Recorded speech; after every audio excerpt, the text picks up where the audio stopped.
नमस्कार दोस्तों, जीवन चक्र ऑफिशियल में आपका स्वागत है।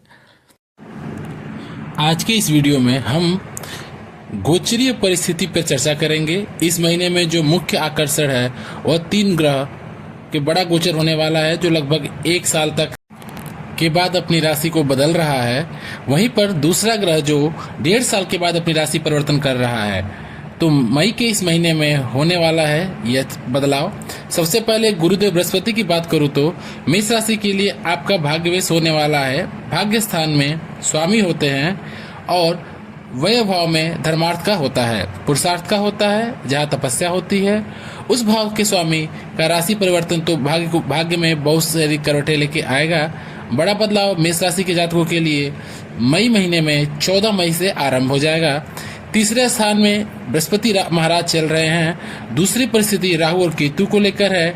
राहु महाराज ने 12वें भाव में बैठकर आपके जीवन में लगभग 18 वर्ष 1.5 साल तक का समय था। या मेष राशि वाले ये समझ ले कि मेष लग्न वालों की तरह यह बात लागू होती है, नजर आएगी। हालांकि यह राशिफल चंद्र आधारित है और अगर मेष राशि है तो आपका ये वीडियो बिल्कुल महत्वपूर्ण रूप से आपको देखना है। राहु आपके जीवन में बड़ा भूचाल लेके आया हुआ था और यहाँ पर इसकी इतनी विकट परिस्थिति थी कि 12वें भाग में राहु को कहा जाता है यह बंधन योग देता है। अब बंधन योग का मतलब है जेल की यात्रा हो सकती है, हॉस्पिटलाइजेशन भी हो सकती है, कुंठित होकर जीना, घर परिवार से अलग रहना और बंध के रहना होता है।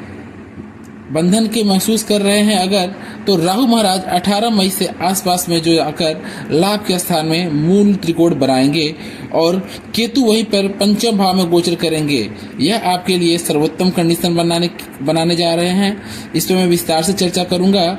इस महीने की एक सावधानी भी है क्योंकि आपकी राशि स्वामी मंगल महाराज वो नीच करके हो रहे हैं। नीच राशि में कर्क राशि में अपने चतुर्थ स्थान में सुख स्थान में है। अब किस प्रकार से थोड़ा सुखों से थोड़े शरीर में स्वास्थ्य दिक्कतें आ सकती हैं उसकी चर्चा भी इस वीडियो में हम करेंगे। तो अब हम आरंभ करते हैं और एकाग्रता से आप सुने हमारी बातों को, और अगर हमारे चैनल को सब्सक्राइब नहीं किया तो सब्सक्राइब जरूर कर ले। तो शुभता की बात कर रहे तो बृहस्पति आपके भाग्योदय होते हैं और इनका तीसरे स्थान पे जाने का मतलब कि भाग्य से संबंधित है। भाग्य से संबंधित जो चीजें आपके जीवन में कामों को लेकर चल रही हैं, आपको बंधन महसूस हो रहा है, जकड़न महसूस हो रहा है और काम जो पूरे नहीं हो रहे हैं वो काम पूरे होंगे। मई के महीने में बढ़ने वाली है परिस्थितियाँ आरंभ हो जाएंगी। भाग्य उदय होगा। उदय होने का मतलब आपकी नौकरी नहीं लगी थी तो लंबे समय तक आप घर पे बैठे थे तो आपके जॉब लगने के चांसेस है, अपॉर्चुनिटी मिलेगी, व्यापार में फायदा होगा। और संसाधन अगर नहीं जुटा पा रहे थे तो अब वो संसाधन जुटा पाएंगे। अगर आप पढ़ाई क्षेत्र में काम कर रहे हैं तो यह समय आपके लिए काफ़ी लाभकारी होने वाला है। इसी समय पर बृहस्पति महाराज की जो 5वीं दृष्टि है वो 7वें भाव में है। मैं इस बार सबसे पहले बृहस्पति की गोचरीय परिस्थिति को लेकर मई के महीने में इस जनरल प्रेडिक्शन को बता रहा हूँ। 7वें भाव में दृष्टि होने के कारण मई के महीने में जिनका विवाह नहीं हुआ है, विवाह की कंडीशन बन रही है। छोटी छोटी परिस्थितियाँ, छोटे छोटे भाई बहन पड़ोस यात्रा करने की संभावना बन रही है। यहाँ पे तीसरे स्थान में बृहस्पति महाराज आते हैं, शुभ संदेश लेके आते हैं। कम्युनिकेशन हाउस में होता है। कोई ऐसी चिट्ठी या मेल आपको मिल सकता है जिससे आपका मन प्रफुल्लित हो जाएगा। मेष राशि के लिए मई का महीना यह निर्धारण करता हुआ नजर आ रहा है कि इस समय आपको उपाय स्वरूप, क्योंकि तीसरे स्थान में कर्ण भी होते हैं, कान भी होते हैं, जिससे संदेश की बात की जाए तो स्वरूप बृहस्पति के सुदृढ़ करने के लिए आपका संकीर्तन किया जाएगा। भजन सुन लीजिए, मोटिवेशनल थॉट्स आप सुन सकते हैं। जिस संगीत में रुचि है तो आप उसको सुन सकते हैं। बृहस्पति महाराज प्रसन्न होंगे और आपके भाग्य में वृद्धि करेंगे, शुभता लेके आएंगे। और जिनका विवाह नहीं हुआ है उनकी विवाह की कंडीशन दिखाई जा रही है। दाम्पत्य जीवन में अगर सुख नहीं मिल रहा था तो अब सुख मिलने के चांसेस नजर आ रहे हैं। हालांकि कुछ समय तक, क्योंकि मंगल नीच में है तो चतुर्थ स्थान में है, तो उनके मांगलिक दोष निर्माण कर रहे हैं।